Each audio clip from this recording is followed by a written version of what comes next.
The deal with the asset pipeline is, as I said before, it's either the number one or number two most confusing topic, I think, in Rails. Um, so hopefully, I went over a bunch of examples this morning. Hopefully, they will all work the same way they did this morning when I was testing them, but it's possible I'm going to say something and then I'm going to load it and it's not going to do what I said I was going to do. So bear with me. We'll work this out together. The biggest issue with the asset pipeline is, for most new developers, it solves a problem that you didn't know existed. So we'll talk about the asset pipeline, and it's like, oh, this thing is so great, but you're like, I don't really get it. I don't really feel like I had a problem before. So I'm gonna try and convince you that there is a problem first, and then if I can convince you that there's a problem, then you'll have some context for how does this solve the problem. All right, so I'm just gonna create a new Rails app. Feel free to follow along if you want. It will probably be helpful. I find for stuff like this, unless I actually type it in, I have a hard time really grokking it. But if you're more of a just watch, feel free to do that.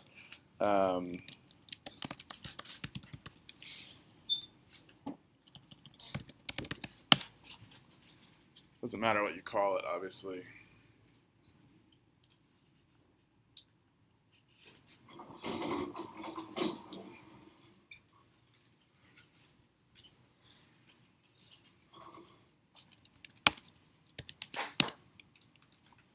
All right, so I'm just going to generate a scaffold for a post. We'll just give it a title, which is a string. I'll run the migrations, and then I'll boot up the server.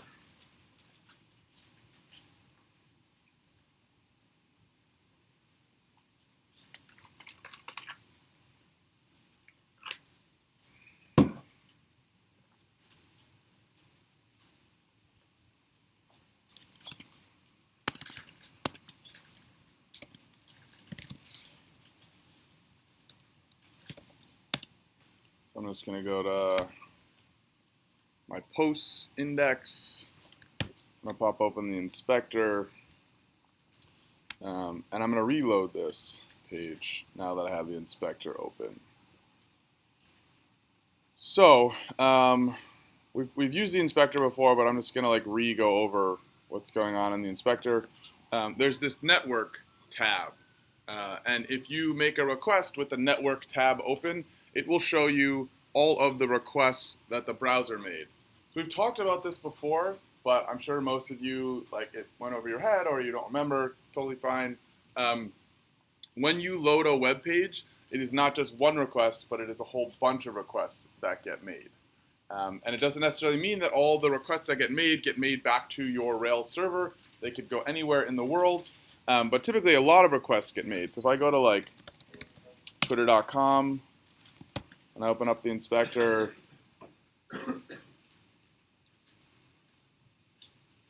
look at how many requests Twitter makes when I open up. Each line is a separate request that gets made.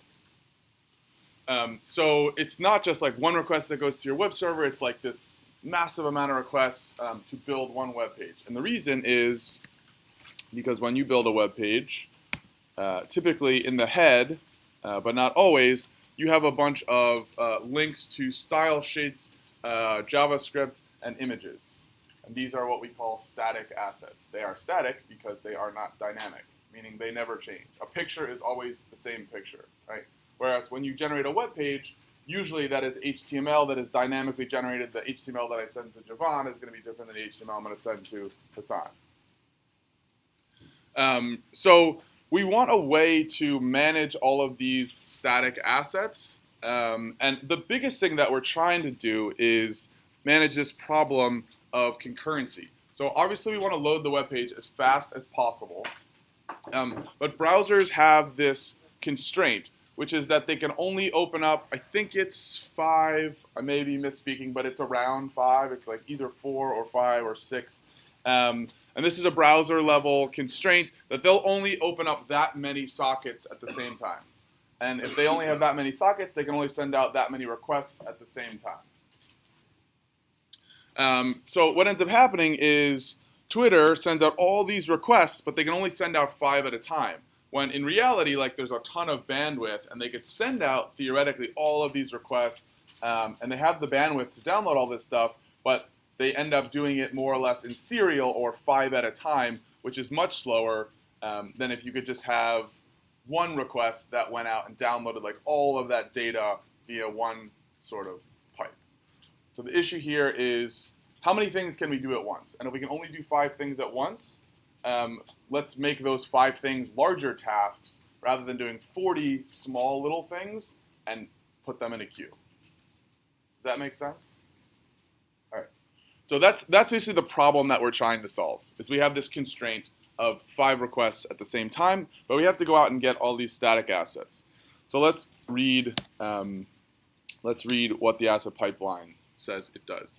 Main features. The first feature of the pipeline is to concatenate assets. Does anybody know what concatenate means? Alex? Basically, like, put them together in one file so that the file will be larger, but not number of files. Absolutely. So like if I go into my terminal, right, and I call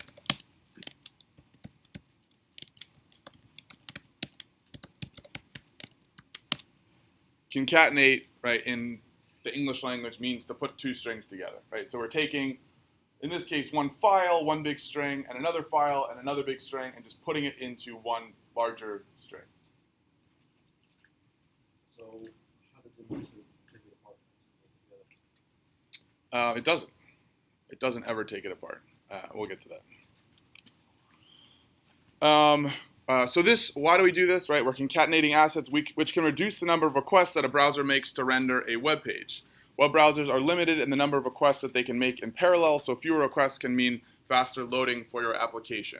So the typical thing that we're talking about is when you write JavaScript, it's super confusing if you have all of your JavaScript in one file. So you may have a JavaScript file for your post controller, and you may have a JavaScript file for your authors resource, and you may have one for your books resource. And in that way, as humans, we can like modularize and separate, like this JavaScript goes with this stuff, and like mentally I can keep that straight. I don't want it all in one file.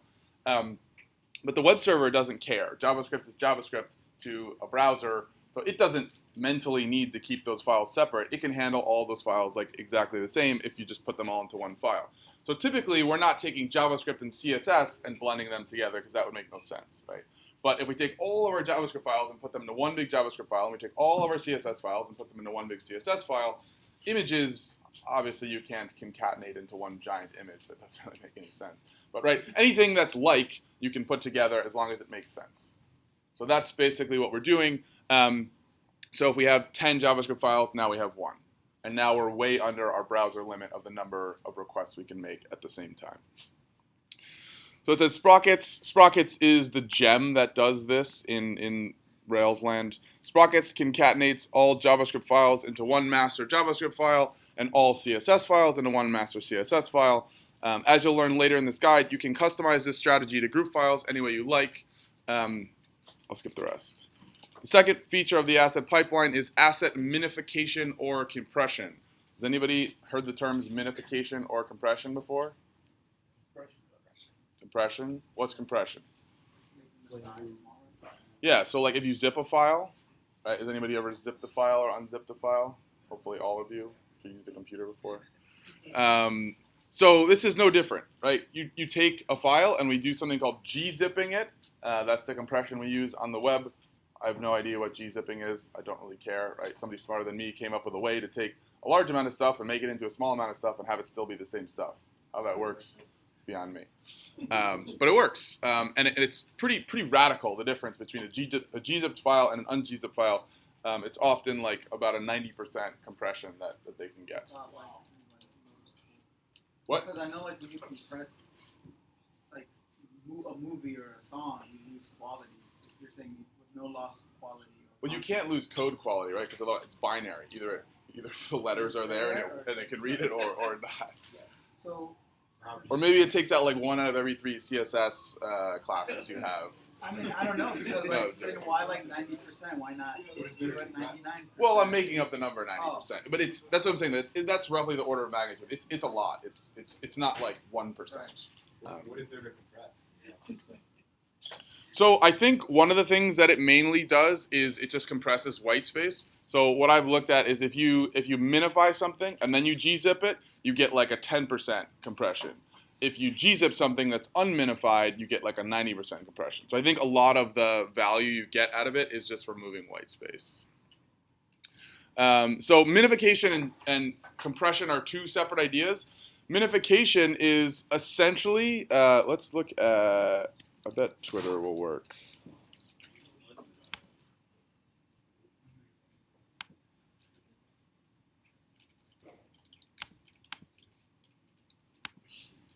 No.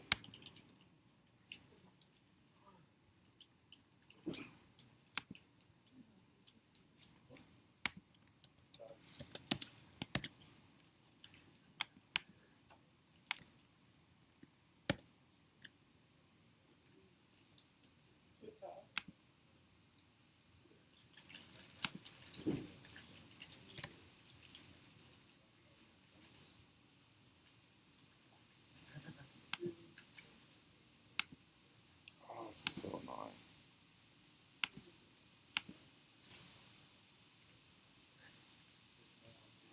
My browser keeps crashing on this preview thing because imagine the preview's hard to load or something.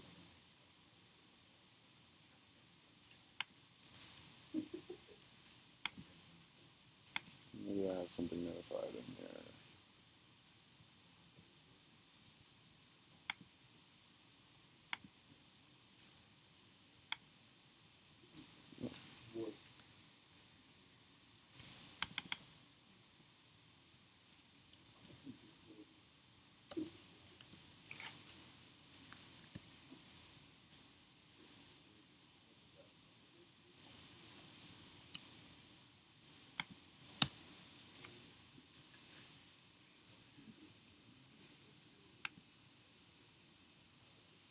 There we go.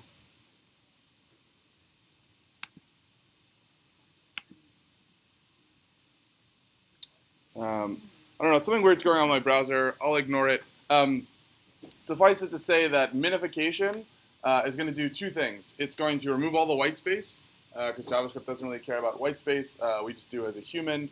And the other thing it does is it'll take all your variable names and function names and change them to one letter.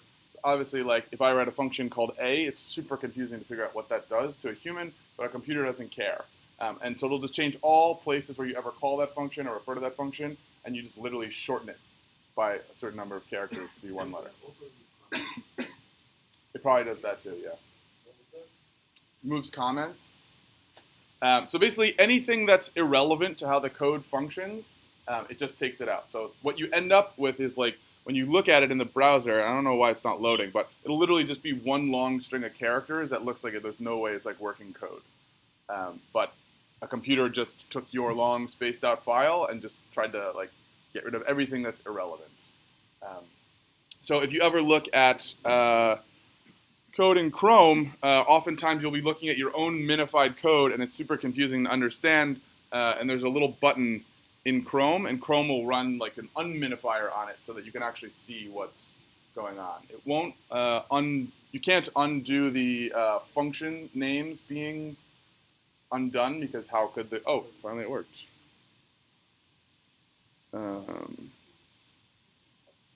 But it is not, this is not minified. Maybe I may have a plugin where I have it automatically unminify or something like that.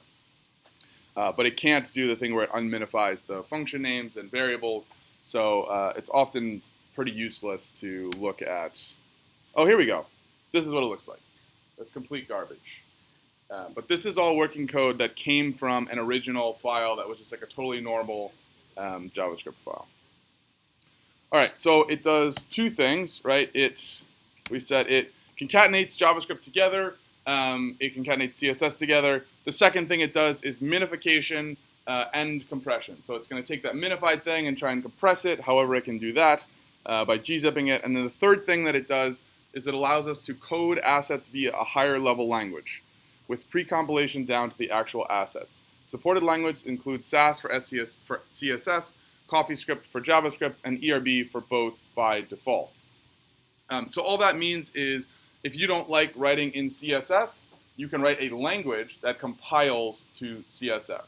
If you don't like writing JavaScript, you prefer CoffeeScript, you can write in CoffeeScript and not have to worry about it.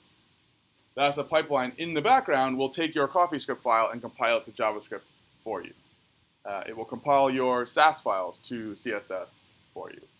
And if you want, you can add ERB extensions to anything and have Ruby code in there that runs first, and then the CoffeeScript, compiling to JavaScript. I don't do that often, but you can totally do it.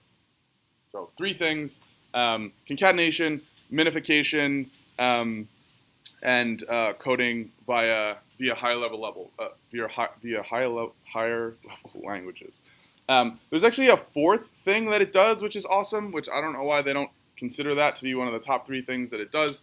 But fingerprinting is another thing that it does. So another big issue we have in web development is caching. So I've said this a lot, but we haven't really talked about what caching is. What caching is a way to not make requests that have already been made. So if I'm a client and I come to your website, right? I come to like Blake.com, and to render Blake.com, we need this JavaScript file. We'll call it cool.js, right? So I come here, I make a request to your web server, right? Which talks to the web app, the web server, and I'm going to say, hey, can you send me this JavaScript file, right? Is that a question or a stretch? Stretch. Cool. So I'm going to say, can you send me this JavaScript file? So if you're a crappy programmer, it's going to go all the way to the web app. This is Rails. And Rails is going to send me that JavaScript file. If you're a better programmer, you're going to have the web server send me that JavaScript file. And if you're a really good programmer, you're going to have a CDN that serves me that JavaScript file. So CDN is like Amazon, what do they call it, CloudFront? Does anybody know the difference between these 3 things? Let's go. I'm kind of easy on the difference. But you're an asset pipeline expert. Yeah. What do you mean by web server? Just like time? Like your router, or is it like? So this would be like Unicorn.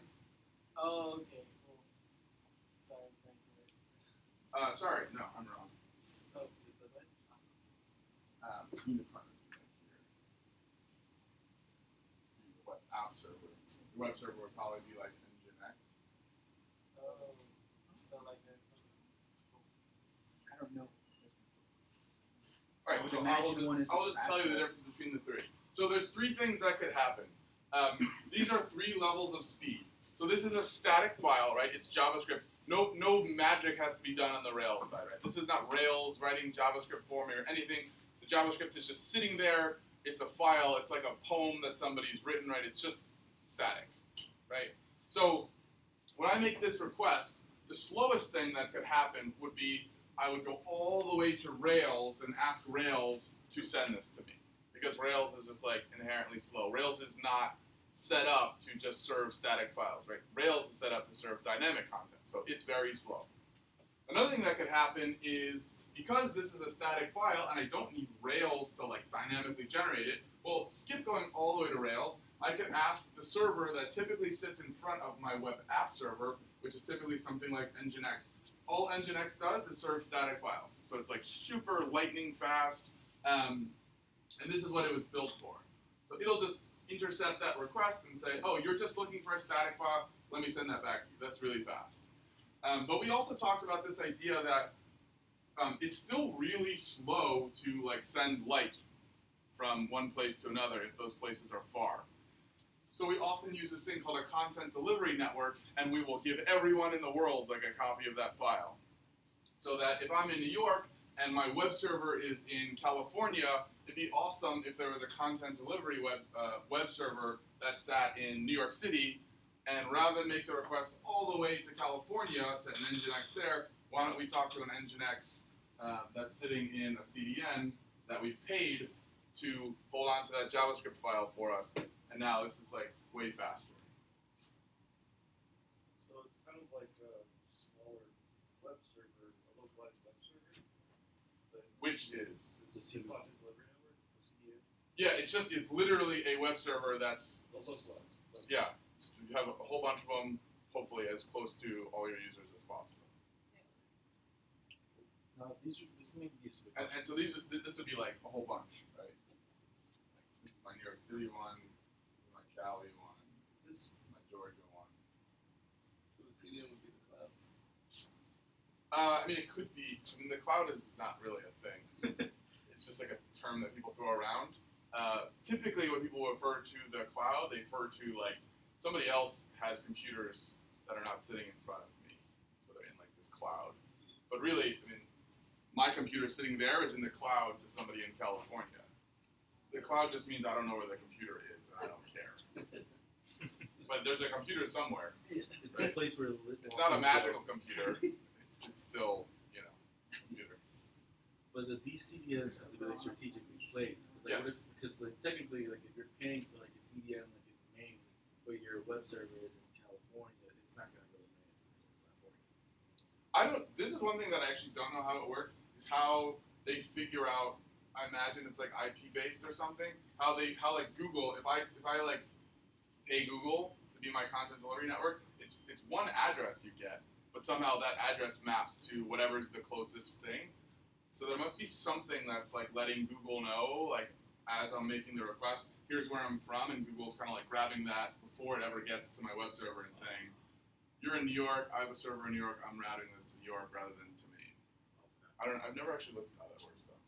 You know the CN and web app ping each other for like changes? Like if you update something on the web app, is it immediate from the CN? Yeah, that's a great question. That's one of the things that the asset pipeline takes care of, and we will get to that in a moment. That's a great question. Cool? Okay, so I have this cool.js file, right? And now we're great programmers, so now we have a CDN, right? We have our JS file distributed all over the world, and magically, when I request cool.js, it will come from the closest place. But the fastest way to get this file is to never ask somebody for it, right? So if I've gone to Blake.com before, and I have cool.js, I've already requested it, why should I ask for it again? I shouldn't, right? That doesn't make any sense. So what the web browser does is there's a local cache, and it just keeps this file literally on your hard drive. And so before it makes the request, the next time it says, do I have cool.js for Blake.com? If I do, I don't need to go get it. And that's the fastest request you can make, right, is to your hard drive rather than to some server that's not on your computer. Agreed? Okay. So, if I have this already on my computer, Randy asks the question, what happens when cool.js changes?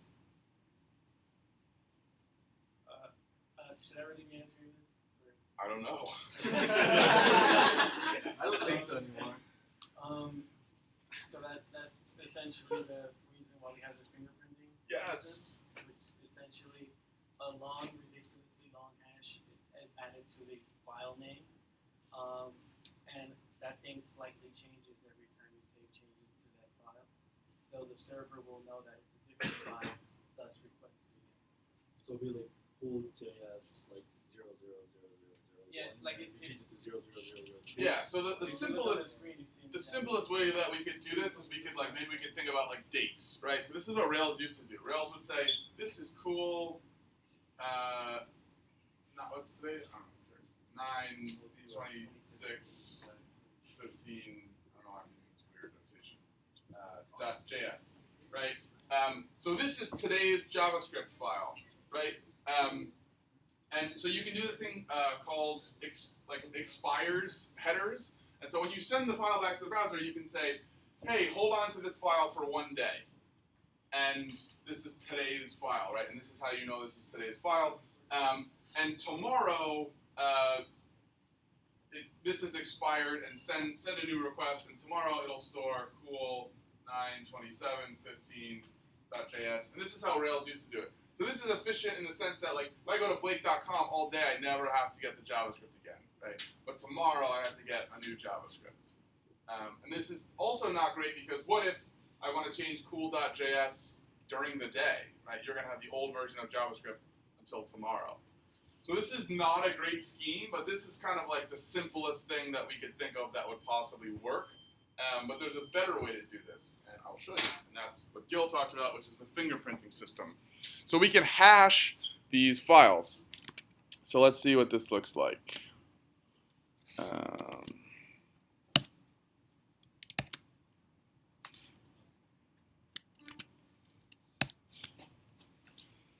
So rather than having a file called application.js and posts.js, what you see is application.self dash blah, blah, blah, blah, blah, blah, right? And this is the fingerprint.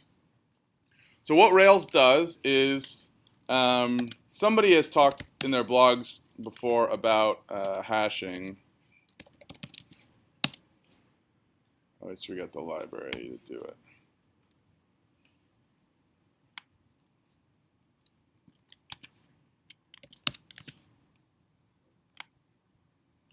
So there's all these hashing functions that people have created, and some of them are included in Ruby. This is an old one that people don't really use for cryptography anymore. It's not very good, but we can call this hashing function. It's a one-way function. You send it some data, and if you send it the same data, it will always give you the same output, right? So I can call this 1,000,000 times. It will always give me the same output, right? But if I change it by even one character, it gives me a totally different output. So what we do is we take our CSS file, we hash it, and all of that data becomes this little string. And if that input ever changes, it will have a completely different string. So what we do is we don't request cool.js, we request stuff like this. And so if the file ever changes, we'll make the request for this thing, and we'll figure out that we no longer have this thing because it's a new thing. So if I change, if I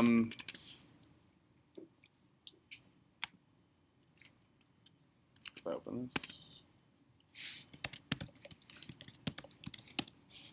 So if I change my JavaScript now, we should get a new hash. So let me write down what this is. So this is I'll take our post thing. All right, so this is what the hash is right now. And if I can get this to work properly, it should be different. You can save like an extra space. Yeah, literally any character different. So in my CoffeeScript file for my posts, which gets compiled to JavaScript, I'm just going to write some JavaScript. And if I request this file again, this hash should change. Or I need to start the web server.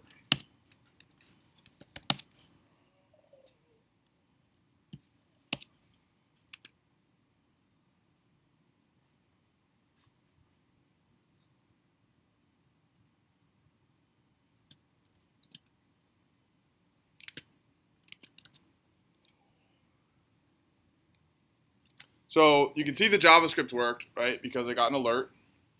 And let's see if the hash changed. So now my post link is this.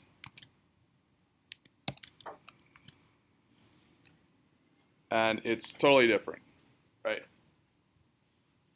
So Rails is smart enough that anytime there's a change, it will recalculate this digest, and the browser will say, oh, okay, like there's this new file that I need to request.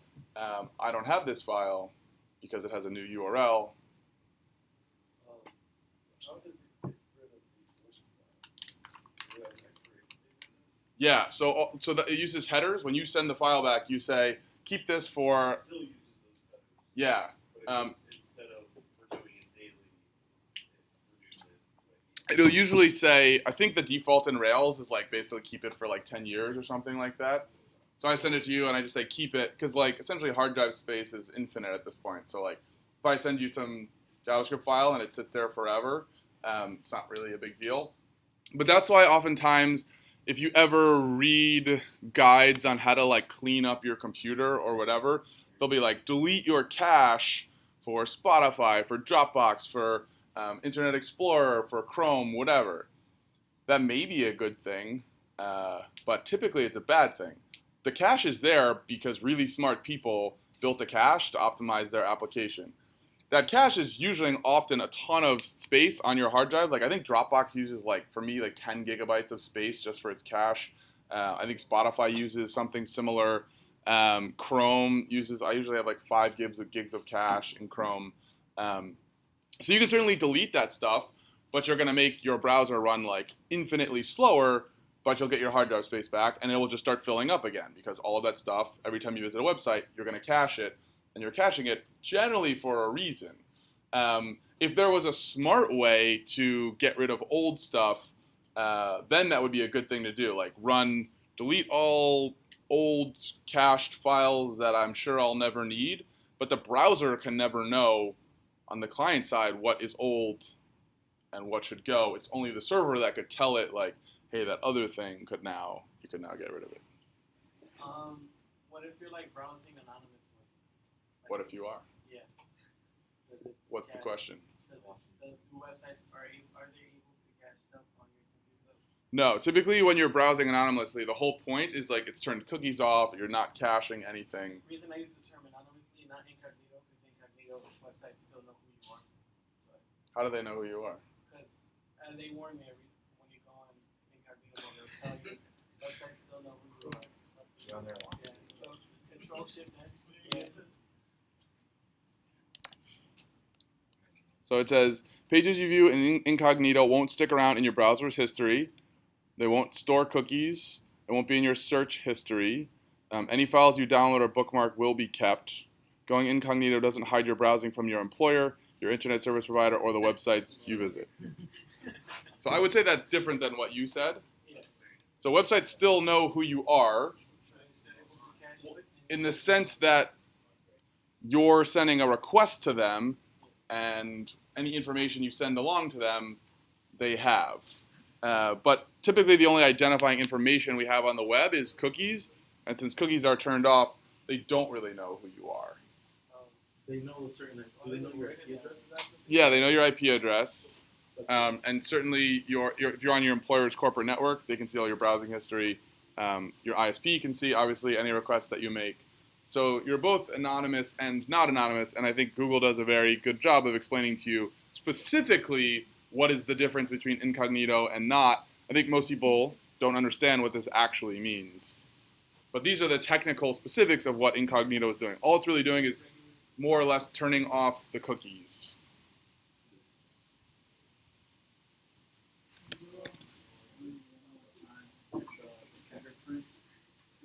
I understand that it's a hash. I understand that when there's new, like an update, that it changes the actual encoding. But it's a little bit confused because in order for it to know that something's changed, wouldn't it have to have gone to that code to change it? Yeah. So isn't it still sending out a request, which may still make it slow Yeah, so it has to send out a new request. in order to know? Well, so the first request that it makes is for the whole page, right? And when it makes a request for the whole page, it gets a whole new set of things that the browser is now supposed to request, right? So this is my HTML, and as the browser reads this HTML, it goes, oh, you need me to make all these other requests. Okay, and it goes through one by one and says, do I have this file? And it doesn't have this file because this hash has been updated. So the server told the client, hey, last time you requested file 1234, this time I would like you to request file 123456, and the browser will say, do I have 123456? No, I don't, so I have to go make a new request. Yep. If it's the same, it doesn't have to make an additional request. Okay, I understand. I'm still a little confused about like 10 years. So let's say it now makes that new request. It still has the old one there. So like all the old files update that JS file like 100 times in a day, and each time like the same person like grabs it, it means they have all 100 files, even though one of them will only be able to use Git. So like, I know that's not a lot for like 100 files, but like, since you add all that up and do all that for 10 years, like, I think isn't there a way you could? My question is like, isn't that kind of ridiculous? I mean, it may Or is it be. really not that much. Like, Well, I mean, like as I said, like I think Chrome, my cache is like 5 gigabytes. If you think that's ridiculous, as a user, you can just purge your cache. or what if like every time you send a request and like compare it to But how? the same site and like anything, just that right there, anything that's different, like Yeah, but how would you know that file is not just from this page? Like if you go to 2 different pages, you may be requesting different JavaScripts, right? And so the fact that the JavaScripts are different doesn't mean that you're never going to go back to the old page that had the old JavaScript. It's just impossible on a client side to ever know when to get rid of things. They say the 2 hard problems in computer science are naming and cache invalidation. So this is like hard. Smart people have thought about this, and this is the smartest people in the world ever come up with. I think it's good for you to think about, like, can I come up with a better solution? I think it's unlikely you will, but thinking about it and why it doesn't make sense or how you might be able to make it better will at least make you understand. why it is the way it is. Right. So like someone who never deletes like their cookies or cache and like still go on like Facebook from like 2008. Well, it's not that they go on Facebook from 2008. Well, It's- they're getting a new file, but if they find that file in their hard drive, can't they just load it up? And they'll have well, it they're in the not cache saving version. full HTML pages. They're just saving like the CSS and the JavaScript from Facebook. So they're just So they still have to make a request to Facebook.com, and Facebook's going to say, when I send you this page, here's the new stuff that you should. And you could maybe write a script that would swap out the new JavaScripts that you're requesting with your old JavaScripts. But then the HTML they sent you is going to be different, and it's going to be for that. So what you could do is you can always save a web page, right? You can save the HTML file, you can save the JavaScript and the CSS. So that's what the Internet Archive is. And that's not how Google has like sometimes if like Yeah. Firebase down, you know, cache. Yep, that's exactly what it is. Because all these are just text files. Right. So anytime you want, you can save a whole copy of a website by just crawling every page and saving every like result that you get as a file. This might be a really weird and kind of relevant question, but so like, you know how Chrome browsers have like, all filled forms, Yes. and when you sign up, you log into a website, they might have your information already like saved, Yes. like your credit card number. Who has priority in filling out those forms or like keeping that information? What do you mean? Let's say log Cool. into Amazon. Yeah. Who's filling out that form? Is it Amazon keeping that form and returning to me, or is it It's your browser. It's Chrome. Chrome? Chrome on your you can sign in and email to someone else's computer and they'll return your Because Chrome saves them. Say that again? It's in the Chrome. Like, let's say I get on like Gian's laptop and I get onto Amazon, I log into my Amazon account. My info will come up, even though it's his Chrome browser. If you log into Amazon? Yeah. Yeah, because you just logged into Amazon. But like, on my computer, like that form can fill out. Get it? So who's putting that information? You are. I I don't think I understand the question.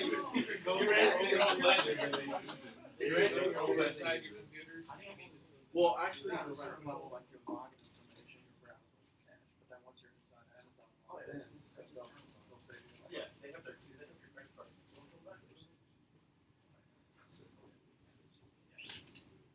Maybe the difference that you're thinking of is like when you're logging in, you're typing into a form and you're sending stuff to Amazon. And then every page you request after that, they have a cookie that they put on your browser for the length of your session while you're still logged in.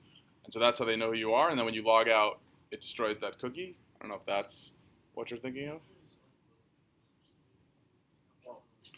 That's okay. Keep thinking about it. If you figure out more specifically what the question is, we can definitely talk about it. one thing I don't like is that my browser tries to guess what I'm trying to write, and it's always wrong.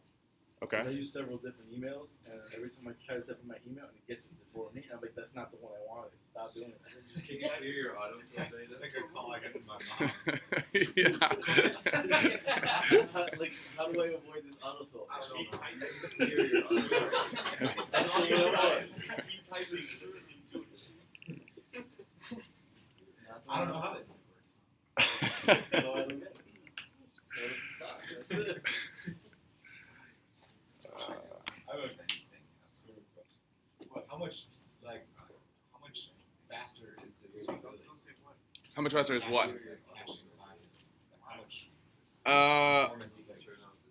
It's like incredibly fast.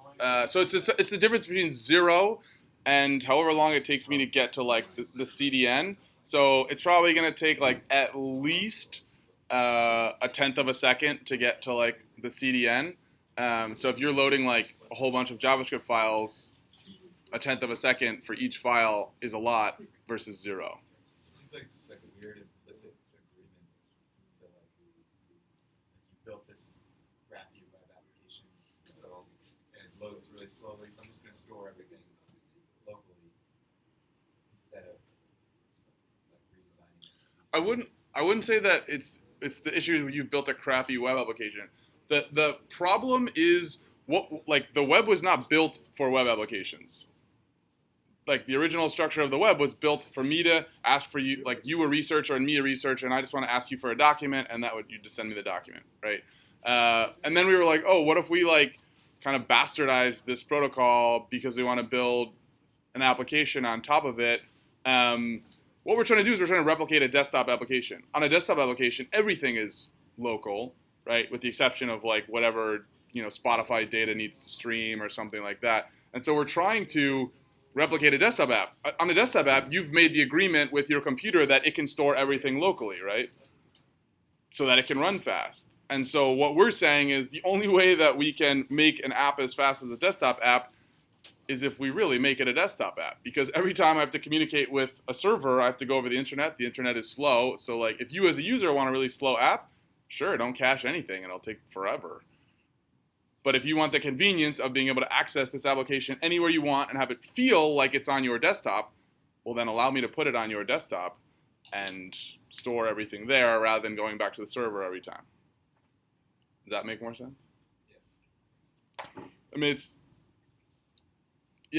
I think the maybe what you're coming up against is that most users don't know that this is how it works, and so like they're storing all this stuff on their computer and they don't, they haven't really tacitly agreed to it or something like that. But it's just there's no other way to do it other than all the good websites cache as much as possible on the client side. Okay, so that's fingerprinting. So what do I want to do now? Okay, I want to actually like use the asset pipeline. This is super complicated, but hopefully like if we walk through this, there's a couple key settings that I want to show you guys that sort of separate like the asset pipeline working and not working and the different things that it can do. I encourage you probably to follow along at this point. This would probably be the point where it's most important to follow along. So the first thing is, I said this config, environments, development is not something you should really ever touch.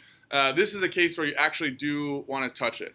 There's two settings in here that relate to the asset pipeline that are really important: config assets digest and config assets debug.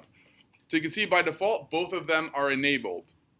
So the fingerprinting thing, if I want to turn the fingerprinting thing off, some people find the fingerprinting thing in development kind of confusing. I can turn this to false. I need to reboot my server anytime I change the config file.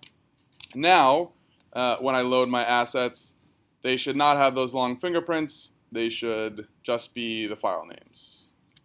This would just be for Development. Yeah. you want to turn it back on. So all the settings are per environment. So you can do whatever you want in development, and it will never affect production. So now you can see all my requests go to just like posts.css, right, and application.css and posts.js. So a lot of people find this just like a little bit easier to understand. The annoying thing about this, you see I'm in incognito. Your browser might be doing some caching that you don't know about. So if you turn off the digest, you may run into a situation where you change something it's been cached on the browser side, and then the browser, because it's still the same file name, doesn't notice that, and you'll never see the change, and you'll be like super frustrated. So I like doing this in incognito just to avoid the weird caching issue, because I'm not ever 100% sure when it's going to cache stuff and when it's not going to cache stuff. So one way you can avoid that is either to use always keep the digest on, but sometimes it's a little bit confusing for people, and it's like easier to see the file names here. So if you're doing this, you probably want to be in incognito. Does everybody understand the digest thing? Cool. All right. The other thing that the asset pipeline is doing for you is it is concatenating everything together, right? So right now, you see a whole bunch of requests for a whole bunch of files, right? And we said it's faster if we concatenate everything together. So in development mode, it's going to separate everything out so that you can like see what's going on, you can make changes, all of that. But if for whatever reason in development mode you wanted to have this concatenation going on, you could turn debug mode off, and you can kind of like emulate production a little bit and have the concatenation turned on.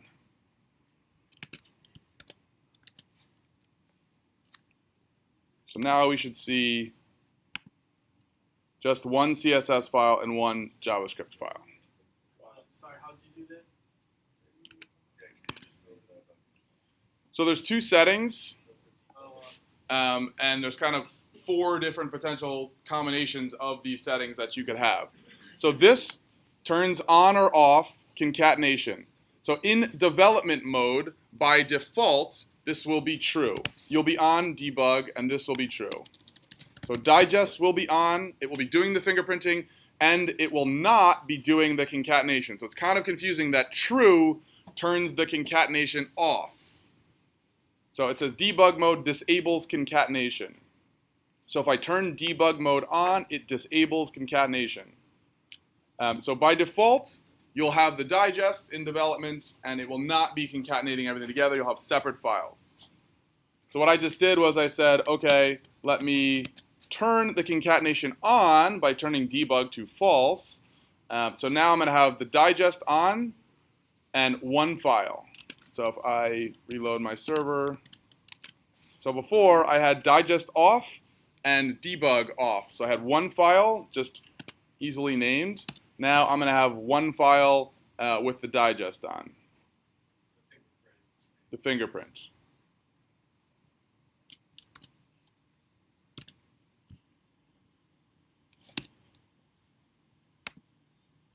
So now I have one file, application longhash.css, and my application longhash.js. So those are things you might care about in development. The other important thing to notice is these are, in theory, we said these are static assets, but they are in no way statically generated right now. Rails is pre-compiling, sorry, not pre-compiling, it is compiling on the fly, generating the digest. It's doing all this as I send the request. So this is really slow. But the benefit of this is I'm in development. I want it to be redoing everything every time so I can see my changes. So I'm in development. I want to be able to be seeing these changes, but it's really slow. So in production, you don't want to be doing all of this stuff. You want all of this stuff to be pre-compiled. So we're running the preprocessor, right? We're stitching it all up into one file. We're running the concatenation on it. All of this stuff is happening. It's really slow. It's fine in development. In production, you don't want any of this stuff to happen live, right? You only need to compile this stuff once. So why not just do it and then sit it on a web server and then be done with it, rather than having Rails have to do it for every single request every single time. So in production, we're going to do this totally differently. So one of the things that I've found is when you switch from development to production, particularly with the asset pipeline, everything will break and people are like really sad and they're confused. So if you're trying to deploy your stuff to Heroku, this is what you would do to locally simulate what's going to happen at Heroku. Heroku is production, right? It's like a real web app, website, whatever you want to call it. Like everything is going to run like it should as fast as possible, which is different than development mode where you want things to be slow and debuggable and that sort of thing. So you can simulate what it's like to be in production by doing a couple things. I'm going to put this back to the way it was when I got here. I'm going to go into production. There's a couple settings in production that you might care about. First one is this, config serve static files. I'm going to change this to true. So what this means is I don't actually have Nginx right now on my computer. What I have is, WebBrick or Unicorn or something like that, the Rails web app server. In Heroku, I will have Nginx sitting here in Heroku. I don't actually need to change this. But if I want to simulate what it's going to be like at Heroku, I have to tell Rails, hey, just pretend to be Heroku for me for now. If you find a static file, serve it up. I don't have a web server sitting in front. Does that make sense? Okay. So I'm going to change this to true. It's usually false. So usually I don't want Rails doing that static stuff. It's not fast enough to do it. I want Nginx to do it. But if I'm locally trying to pretend to be production, I'll just tell it, hey, pretend to be Nginx for a little while. This one is another important one. So it says, do not fall back to assets pipeline if a precompiled asset is missed. Leave this as false. This is one that I often see and I'm like, oh, it's talking about compilation. I probably need to change this. You want to leave this one as false. What you're saying is, don't do compilation in real time. Stop doing that. Now we're in production mode. If we haven't precompiled by now, just make the asset fail, because I want to simulate production. So don't change this one. Config assets digest, right? This is going to be doing the fingerprinting. We can leave that. And I think that is it.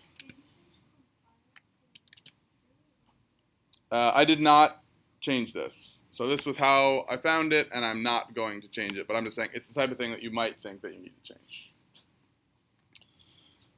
Cool. So now I'm going to run a command where I'm going to tell Rails, hey, normally, the stuff that you would do, I want you to do this before I boot up the web server. So I'm going to say rake assets precompile. So it's going to take all of my assets in my asset folder. It's going to do whatever pre-processing needs to happen, compile CoffeeScript to JavaScript, concatenate everything together, and then it's going to write all of that stuff to my public directory. So you can see what it did. So it did writing to where? Public assets, blah, blah, blah. So if I look in my public directory, now I have literally a new directory called assets and new files in here. So before, these things were happening on the fly every single time, right? Rails was pre-computing the digest. And now I have these two files literally sitting on the hard drive, whereas before they were just kind of in memory for the minute that Rails sent it back to the client. Okay, so now I have these files here, and now I can say, okay, Rails boot up in production mode. So it's going to read from the production config. It's everything now is it's going to think it's in production, it thinks it's at Heroku. And now I can reload. I forgot about that. So when you're in production, it uses this secret key for your sessions. I haven't set a secret key base in my environment. I'm just going to copy paste this for now. You should not do this.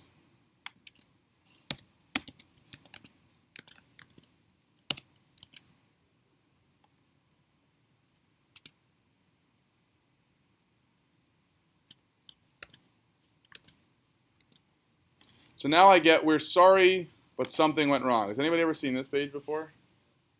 Yeah, so a lot of sites that use Rails, if they're doing a bad job, you'll see this. So what do?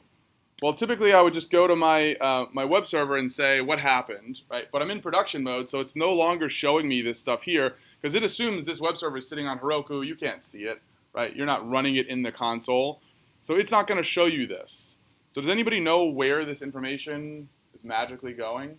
How can I see what's going on? Yeah, it goes to a log file.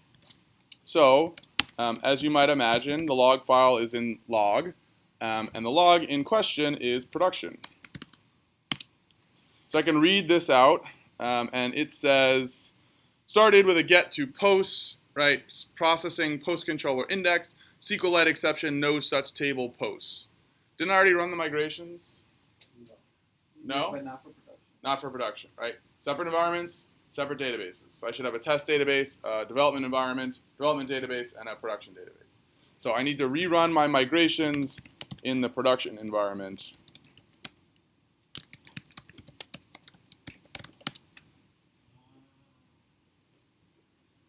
This would basically be the same as just breaking. Well, it's not basically the same. It is the same. Yeah. Now I'll reboot my web server.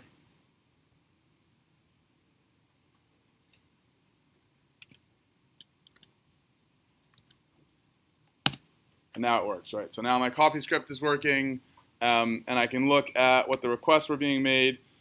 So this is the same as when I turned debug mode off, right, in development. I only have one file. I have the fingerprinting working, but it's reading from an actual file, right? There is a literal file that I wrote to my public directory. If that file is not there, everything will break. Let me prove that to you. So if you don't run rake assets precompile, right, and you're in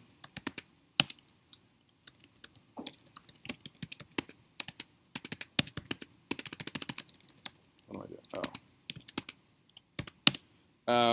So I'm going to delete these files. So now public assets, there's nothing in there, right? So I forgot to do my pre-compilation, right? I boot up my web server. What do you guys think will happen? 404. Since you said precompile things are false, it would just like crash or not show anything. So you think the web page will be blank? Yeah, one attempt to I'll give you that weird precompile little your assets. Google sad face system that pops up. Okay. You're all wrong. So I just reloaded it. And so what happened was you didn't see the CoffeeScript run. So basically what happened was it loaded all of the content that it could load, right? So this still worked, right? The original request still went out. It still loaded this HTML, but when it went out to load the style sheet and the JavaScript, those things just weren't there. So there is no JavaScript and no CSS on this page. So the page still like sort of works. It's just like if we had a really complicated page, it would look like absolute trash because there'd be no CSS. It's hard to see that the CSS is not happening here, but hopefully you sort of remember what it looked like when there was CSS. But for sure, we know the JavaScript didn't run, right? Because there's no alert that popped up. So essentially what happened was we loaded all the HTML, and then we sent those other requests, and those files just weren't there, and so the browser was just like, oh, okay, no JavaScript, no CSS, cool, no problem. So it sort of like silently broke. Sometimes when like I have low data on my phone, like I'm on the service and I go like to the website, it'll like load like that, but with nothing else. It will load like what? Similar to this, like it seems like it uses all its. Oh yeah, with no, yeah. So that just means that you couldn't load the style sheet for whatever reason. So if I reload this in the network tab, you can see I got a 404, as Brian said. So the main page didn't get a 404, but when I made the request to get my my JavaScript, it could not find that. When I went to get my CSS, it could not find it. So these were two requests that the browser made in addition to the main request. They both 404'd, but the page still loaded. Cool? So if you have a website that ran like, on Rails and did all the functionality that JavaScript and CSS looks, technically the website will still work even if the CSS and JavaScript magically disappear. Yep. All right, so let me do the fingerprinting thing again. So I'll do rake assets precompile. Right, that should recompile that stuff. I should have the exact same hashes, right? Because I haven't changed anything in the actual content of the JavaScript or the CSS. I'll reboot my web server, and this should just magically work again. Because the browser is going to make the exact same request. So now the CoffeeScript works, and now that CSS is back. So could you, I don't know if you're gonna do this, but could you go over the requiring like plugins and stuff like that? Yeah. Requiring the files in specific orders for dependencies? Yeah. Okay, so one other thing I want to show you, right, is if I'm in production, if I make a change, I have to manually recompile my assets. right? So let me change my CSS. Sorry, my CoffeeScript. So if I run rake assets precompile again, it should overwrite those old files. Actually, it won't overwrite them. It will just create new files with new digests or hashes or fingerprints. So just the JavaScript file changed, right? So it only wrote JavaScript. It didn't write a new CSS file. So now if I reboot my web server, I should get the new JavaScript requested. And my browser has just cached the old one. The old one is just sitting there, but it will never need to load it again. So I'm going to reload this. And now I should have the new JavaScript, which renders my name rather than hello. And that was me manually precompiling in production. So if you're trying to use Heroku, do this all locally. It is almost impossible to figure out what's going on at Heroku because you're going to have to SSH into Heroku and try and cat the logs and all of this sorts of stuff. If you do it all locally and just simulate production, you will be so much happier, and this will be so much easier to debug. Most of the time, you probably didn't precompile the assets, or you forgot to recompile them after you changed something, or something like that. Remember that files are actually there. They are literal files, so you can just open up the directory and say, are they there or not, right? Or you can go into the browser and say, did it 404 when it looked for my file? If it did, the file is literally not there. Maybe I compiled it and then I forgot to push it to Heroku, right? Because these are actual files that have changed and Heroku needs them, and so on and so forth. So if you push to development, it won't compile those files. I think Heroku, because it tries to be like an all-in-one thing, actually runs rake assets precompile when you push, but I'm not 100% sure about that. Because they also have this weird thing where you have a computer, but you can't write to the disk there. So they may precompile them and store them in some other weird magical node that they have access to that you don't, or something like that. So I think actually when you do this with Heroku, the precompilation happens magically. But I'm using the term Heroku as a catch-all for a real web server in production. Heroku does all sorts of magic that I can't speak to with 100% certainty. Okay, I think that's everything that I wanted to talk about. Gil, you asked me, the manifests and adding new gems and stuff like that. Yeah. All right. So the other thing that's super confusing about the asset pipeline is you keep seeing I have this thing called application CSS and application JS. So what this is this is the concatenated file. So the way that Rails does this concatenation is it uses this thing called a manifest. So application JS and application CSS are your manifests. So in here, you tell the asset pipeline, here's all the stuff that I would like you to take and put into one file. If it's not on this list, it will never appear in Rails. So if you go to a page and you're like, Blake, I wrote this JavaScript and it's not on the page, this is the place to look. It's because it's not being properly required into the main manifest. Order matters a lot. So one of the things that often happens here is people use this require tree directive.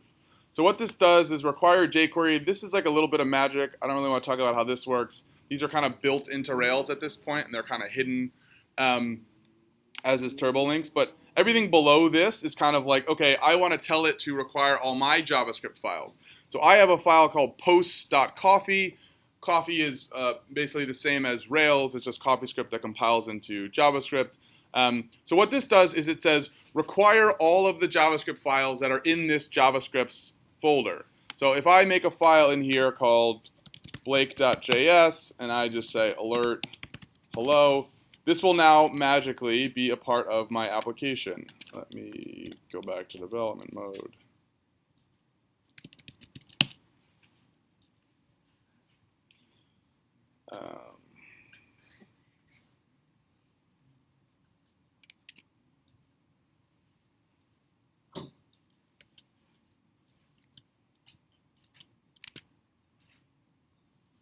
Taking forever to start up.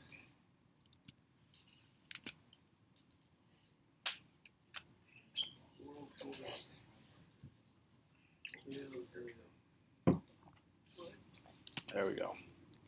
Oh, I think it's because I'm out of power. Can somebody loan me a power cord?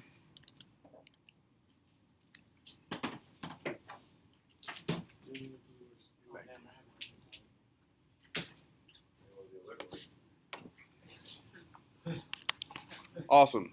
So I get hello and Blake, right?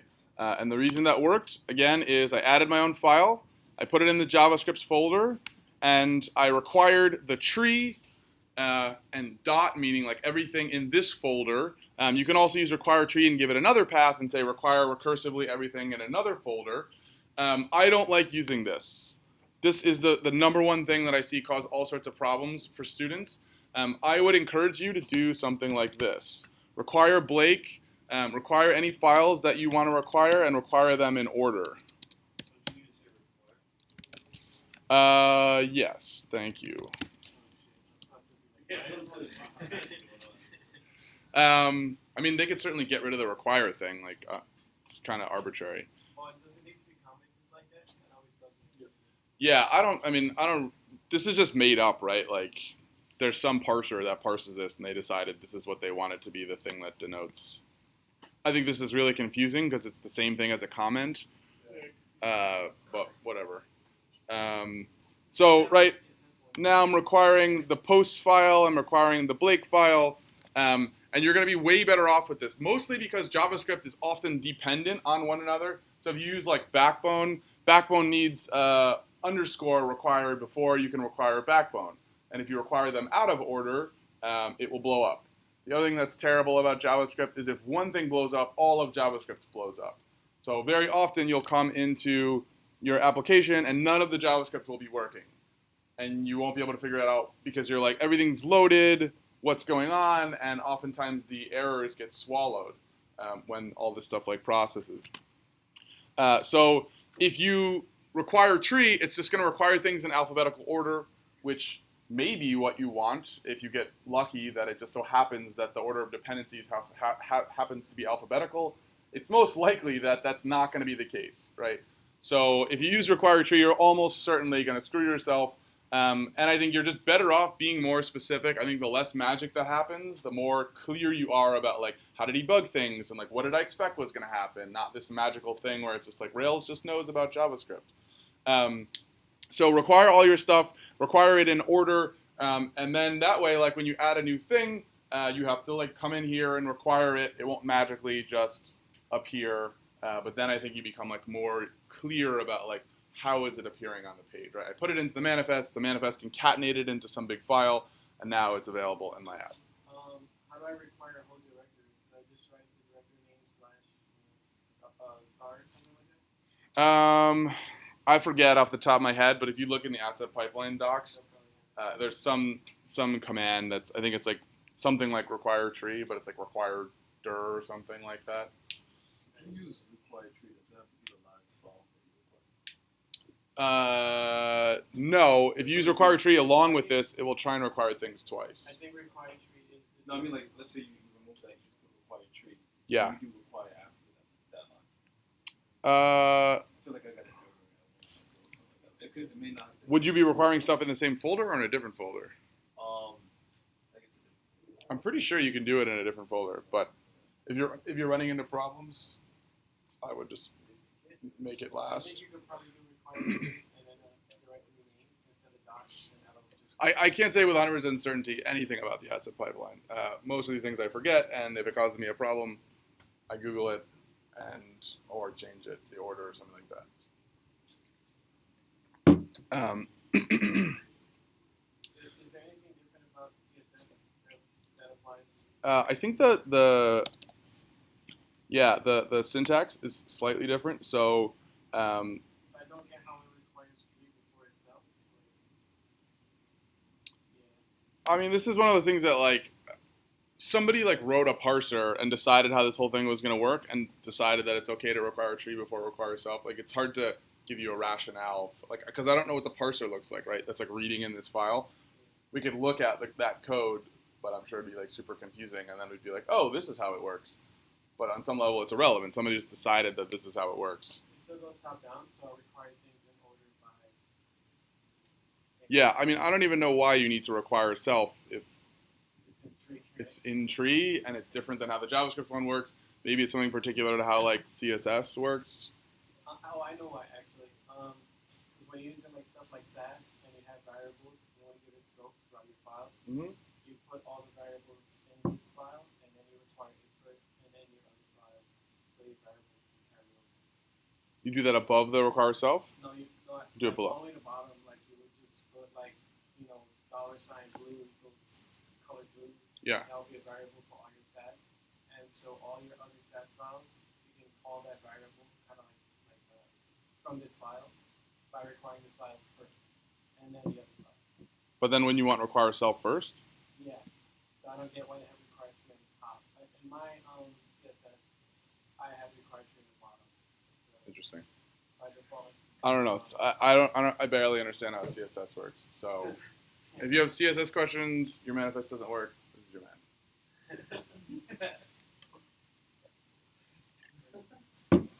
man. So if you want to add like a library, like a JavaScript library, typically what you're going to do is you're going to take that library, you're going to put it into lib assets. So you're literally going to like copy. Let's do it. Backbone. No, let's do jQuery. No, jQuery's already required. We'll do underscore.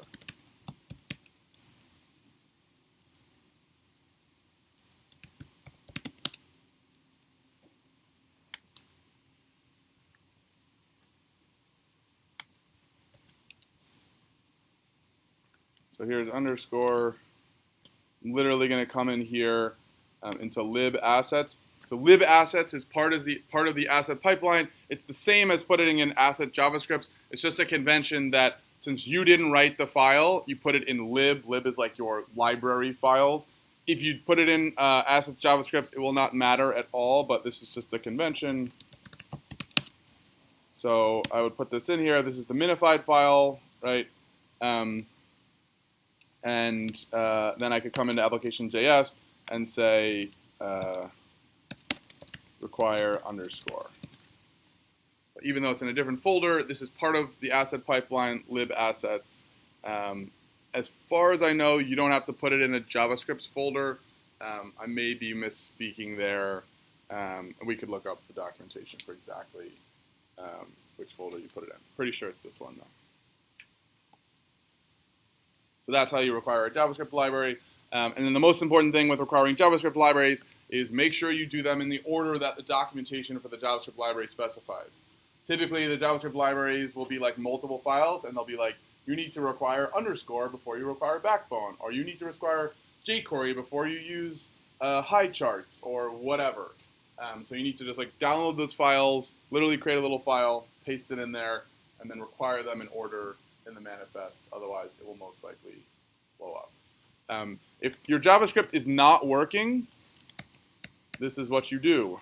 You come into the console. This is basically IRB for JavaScript. So if JavaScript is having a problem, if something's blowing up when you load these files, it will only show you here. So if I come in here and this is all blank, like JavaScript is cool.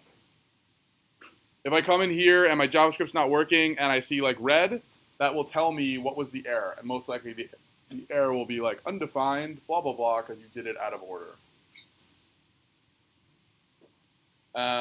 So I know this is a lot and it's really confusing. So you can come back and watch this whenever you get stuck. But hopefully we've covered like the 99% of all of the things that you're going to run into problems with and the things that you'll want to do. It actually gets more complex when you want to use those other languages like CoffeeScript and Sass, and then you have to change the colors, for instance. I mean, it's not that complicated. Like, this is CoffeeScript. You just write CoffeeScript in here and it just does it. Would it be like JS.coffee? Yeah, you can do JS.coffee. You can do coffee as well. But I don't know. That to me doesn't feel like a lot of complexity, but it may be. It's another thing. All right, that's it, guys.